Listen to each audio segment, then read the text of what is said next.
श्री शिवाय नमस्तुभ्यम। स्वागत है आपका शिव पुराण हेरोद्ध संहिता पंचम खंड 14वें अध्याय में जलंधर की उत्पत्ति। व्यास जी बोले, संत कुमार जी, जब भगवान शिव ने अपने क्रोध की ज्वाला समुद्र में प्रवाहित कर दी तब क्या हुआ? संत कुमार जी बोले, हे मुनि, जब भगवान शिव ने अपना क्रोध समुद्र में डाल दिया तो क्रोध की वह ज्वाला बालक का रूप लेकर जोर जोर से रोने लगी। उस बालक के रोने की आवाज़ से सारा संसार भयभीत हो गया। पूरा संसार उसकी आवाज़ से व्याकुल था।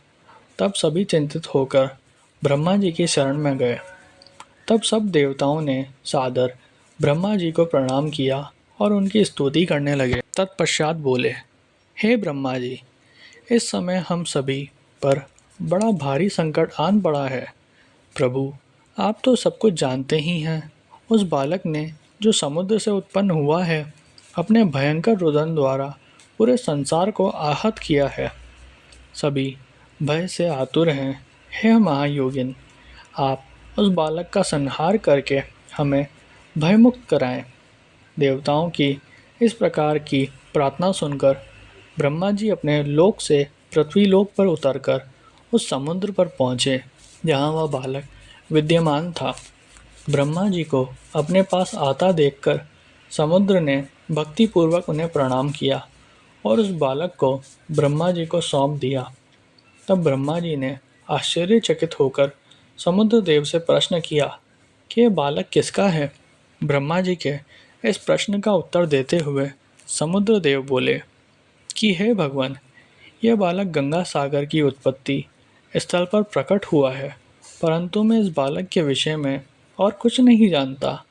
इस प्रकार जब ब्रह्मा जी समुद्र से बातें कर रहे थे तब उस समय उस बालक ने ब्रह्मा जी के गले में हाथ डाल दिया और उनका गला जोर से दबा दिया, जिसकी पीड़ा स्वरूप उनकी आंखों से आंसू बहने लगे।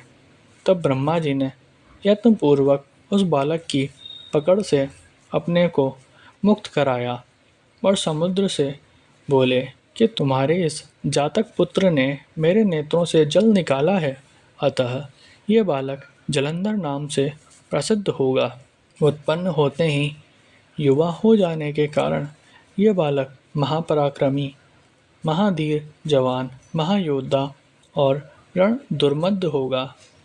ये बालक युद्ध में सदैव विजयी होगा, यहाँ तक कि भगवान श्री हरि विष्णु को भी जीत लेगा। ये बालक दैत्यों का अधिपति होगा। कोई भी मनुष्य या देवता इसका चाहकर भी कुछ नहीं बिगाड़ पाएगा। इसका संहार केवल त्रिलोकीनाथ भगवान शिव के द्वारा ही संभव है। यह कहकर ब्रह्मा जी ने असुरों के गुरु शुक्राचार्य को बुलाया और उनके हाथों में उस बालक को दैत्यों का राजा स्वीकार करते हुए उसका राज्याभिषेक कराया। तत्पश्चात ब्रह्मा जी स्वयं वहाँ से अंतर्ध्यान हो गए। अपने जातक पुत्र के विषय में जानकर समुद्र देव बहुत प्रसन्न हुए। वे उसे अपने निवास स्थान पर ले गए। कुछ समय पश्चात उन्होंने जलंधर का विवाह कालनेमी नामक असुर की परम सुंदरी पुत्री वृंदा से संपन्न करा दिया। जलंधर आनंदपूर्वक अपनी पत्नी के साथ निवास करने लगा और असुरों के राज्य को बड़ी चतुराई और कर्तव्यपरायणता के साथ चलाने लगा। उसकी पत्नी वृंदा महान पतिव्रता नारी थी।